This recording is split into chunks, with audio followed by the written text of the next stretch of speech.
With a shift to Los Angeles, Prince Harry and Meghan Markle are in for a new chapter in their life. However, that change seems to hold a large amount of confusion and probable culture shock for Prince Harry.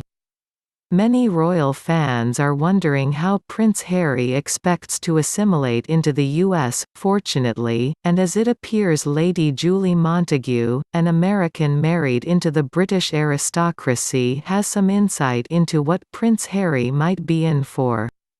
Before marriage, Montagu was a former member of Ladies of London, a TV host and a yoga teacher. However, later her life changed drastically after marrying Lord Luke Montagu, heir to the Earl of Sandwich. "I always say whenever you meet an American, you know their life story within 24 hours, Montagu says. "We're very emotionally open, which I think for Harry is actually a really good thing.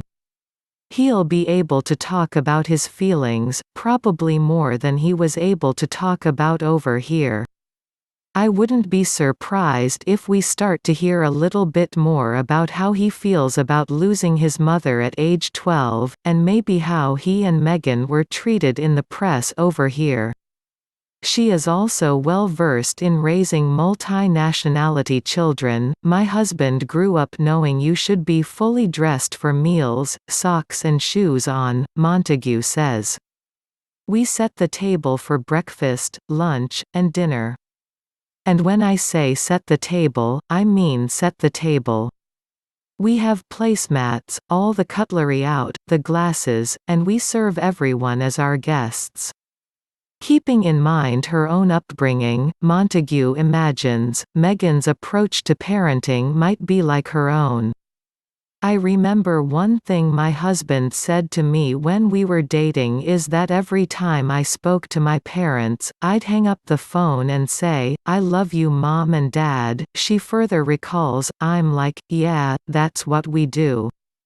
My kids say, 'I love you,' all the time, and we hug." That cheery, optimistic outlook on life is everywhere in America and it's so contagious. "I love it. And my kids always notice how much people greet each other on the street," Montagu admits. However, one major difference she pointed out between life in the UK versus US is the customer service. "America has the best customer service in the whole wide world. It's 3 rings on the phone and someone is there on the other end, or you go into a shop and as soon as you walk in, they greet you, and when you leave they say, 'Oh, have a great day.'" Before signing off she stated, "I feel like he has found somebody that he can be emotionally open with and I think that's a really good thing," she says. "Family becomes the most important thing.